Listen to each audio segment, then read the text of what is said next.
Welcome back. Let's take you to Ladysmith in KwaZulu-Natal, where public safety officials from the Alfred Duma local municipality are on the ground. This after heavy rainfall yesterday resulted in localized flooding.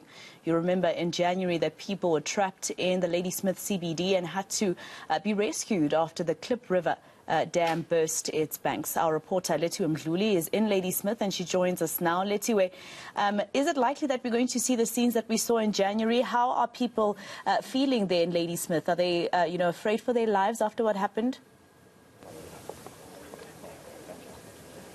Well, for now, Maseko, we've been hearing reports that the Klip River water levels are slowly rising, and this is because KZN as a province has been experiencing some heavy rains. Right now, we're actually in Ladysmith, and we want to speak to the mayor because they've been locked in a meeting since the morning. They are discussing ways to try and avoid the situation of January. You'd remember that about 35 people were left stranded in the Ladysmith CBD after flooding caused a bit of havoc in the city.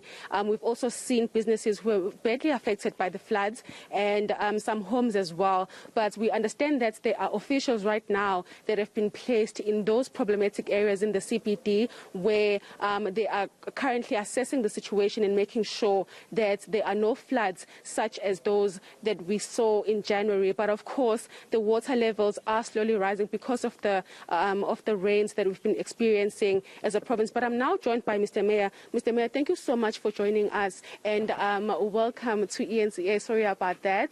I just want to know, because you've been locked in a meeting since the morning, what are some of the plans or the interventions that you have to avoid the situation that happened in January here in Ladysmith?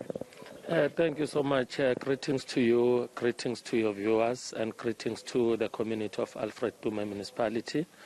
In fact, the meeting that we have that is continuing inside is a strategic planning. It is not only about what is happening, the flooding and so on. As we speak now, we are busy. The CFO is tabling the budget for 2022-2023. But with regards to the flooding, you will remember that I think in January or beginning of February, when we experienced the severe floods in the area, we said we enlisted the services of water specialists from Sobeck, the consultants from Sobeck.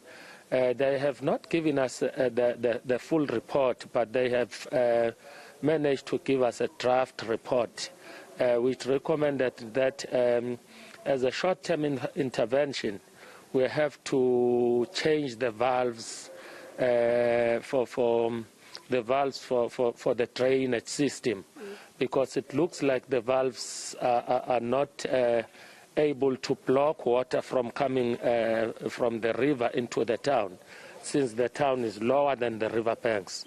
So in this meeting, we have talked about buying 6 valves, and each valve cost plus or minus a million rand. So we have arranged, budgeted for 6 valves, which is approximately 6 million. But before the beginning of the financial year, we'll ensure that at least we make some funds available to buy at least 3 valves, because yesterday you could see water spilling from the drain into the town. Showing that the drains are taking water from the river into the town. That is, I think that is what I can say at the moment. In terms of your short-term plans, because we've been experiencing a lot of heavy rains, and of course businesses and peoples and homes will be affected by this. So long, I understand that you're trying to solve the issue of the valves, but what is going to happen now with those affected? Yesterday there were some businesses getting ready to move their stock because of these rains. What is going to happen now? We have not visited the businesses at the moment since we are busy with the strategic planning. But the plan is from tomorrow we will visit all the affected businesses, even though we hope and believe that the damages are not the same as in February. But we'll assess the situation tomorrow. Thanks God, it looks like the rain has stopped and the river levels have dropped. There is no water as we speak. But tomorrow, my job is to visit each and every business that has been affected. Now, in terms of fixing those broken down valves, what is the time frame for that?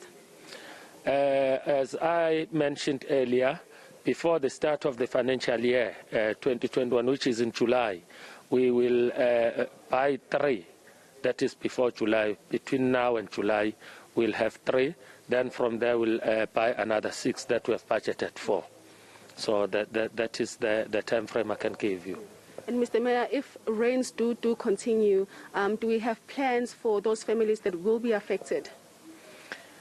Yeah, we always have plans. Our disaster people are always there to assist. Like, if need be, we will take them to the safer places. Like last time, we took them to indoor sports complex and we supported them with food and blankets. That is what we can do at the moment until the river levels are lower, so that we are able even to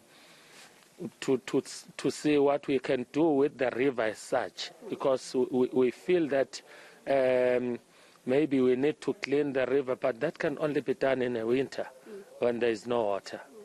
And last question, Mr. Mayor, why is it that this is only happening now, since this disaster has happened in January and now it's looking like it's going to continue for the foreseeable future? Why were the valves or the stormwater drainage system not taken care of before this disaster happened? Look, last time I mentioned that this thing of flooding used to happen once in 10 years. So the only way you can see that maybe my valves are not functioning well is when this thing is happening. You cannot just look at a valve and say it's not functioning well. That is why we could see yesterday, because we could see water spilling from the valve. But the drainage system is working perfectly. Look, even if it's raining, if the river levels are lower, there is no water in town. That's a proof that the drainage system is functioning well. The only problem starts when the river is overflowing, which is the problem that was created when the town was planned, because the town is lower than the river banks. But nonetheless, we will be trying by all means to ensure that this flooding becomes the thing of the past. You said something about putting money aside to fix the valves, but what are other plans? As you said, the planning of this town is situated in a way that flooding will always affect it. But what are some of the plans that you have in place to avoid this, except for the valves?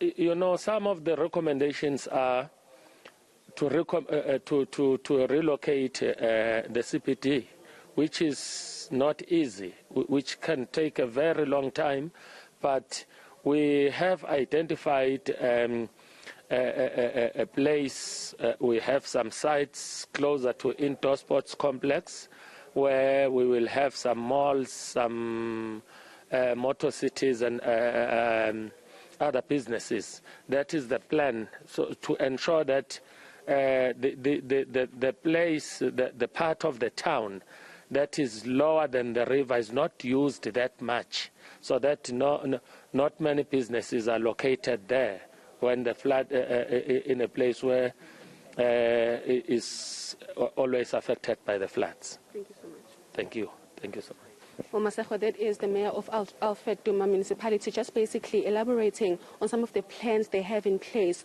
so that the people of this city are not affected by flooding as much. He did say that for short-term plans, they are planning on relocating some of the affected families or those people that will be affected by the flooding if the river continues. They will be placing them at indoor centers or moving them to safer areas. He's also mentioning some of their plans to change those valves that are connected to the stormwater drainage system at the Klip River, and we have heard before that they were not maintained over the years, and now they are trying to fix that problem. All right, Lethiwe Mdluli at the Alfred Duma local municipality, of course, very important question there about why the system was not rectified after what happened in January. That should have been a warning.